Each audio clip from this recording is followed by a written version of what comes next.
बहुत बहुत स्वागत है आप सभी का। हरियाणा पंचायत चुनाव बड़ी अपडेट सामने आ रही है। दूसरे चरण की तारीख घोषित, उम्मीदवार परेशान। जी हां, रात को बड़ी खबर सामने आ रही है हरियाणा पंचायत चुनाव से। चलिए देखते हैं क्या है जानकारी। तो आप सभी को जानकारी होगी, कल ही चुनाव आयोग ने दूसरे चरण की तारीखें घोषित करी हैं। 15 अक्टूबर को चुनाव वाले 9 जिलों में अधिसूचना जारी होगी।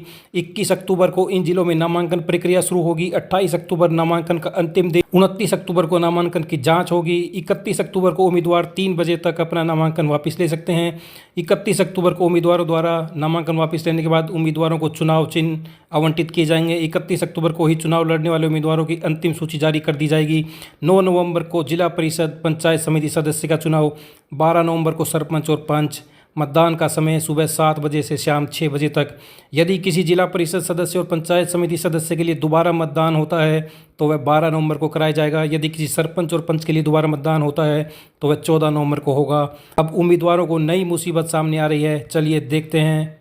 तो इन 9 जिलों का दूसरे चरण में चुनाव होगा। अंबाला, चरखी दादरी, गुरुग्राम, करनाल, कुरुक्षेत्र, रेवाड़ी, रोहतक, सिरसा, सोनीपत। तो हरियाणा पंचायत चुनाव, शर्तें पूरी करने में उलझे दावेदार। बहादुरगढ़ में पहले दिन आया सरपंच पद का मात्र एक नामांकन। बहादुरगढ़ में पंचायत चुनाव की नामांकन प्रक्रिया तो शुक्रवार से शुरू हो गई, लेकिन बहादुरगढ़ खंड में पंचायत समिति और पंच पद के लिए पहले दिन कोई भी नामांकन नहीं आया।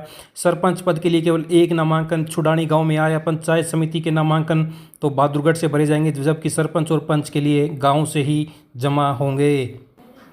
तो आप देख सकते हैं, उम्मीदवारों ने फार्म तो ले लिए मगर जमा कराने के लिए औपचारिकताएं पूरी नहीं हो रही हैं। इस बार चुनाव लड़ने के लिए जितनी शर्तें तय की गई हैं वे पूरी करने में पसीने छूट रहे हैं। चुनाव की घोषणा के बाद सही दावेदार नो ड्यूज, अनापत्ति प्रमाण पत्र, दूसरी औपचारिकता पूरी करने में जुटे हैं, लेकिन अभी तक सभी दस्तावेज नहीं जुटा पाए हैं। तो इस बार जिस तरह की स्थिति है उससे यह संभावना प्रबल हो रही है कि गाँव के काफ़ी वार्ड खाली रह सकते हैं।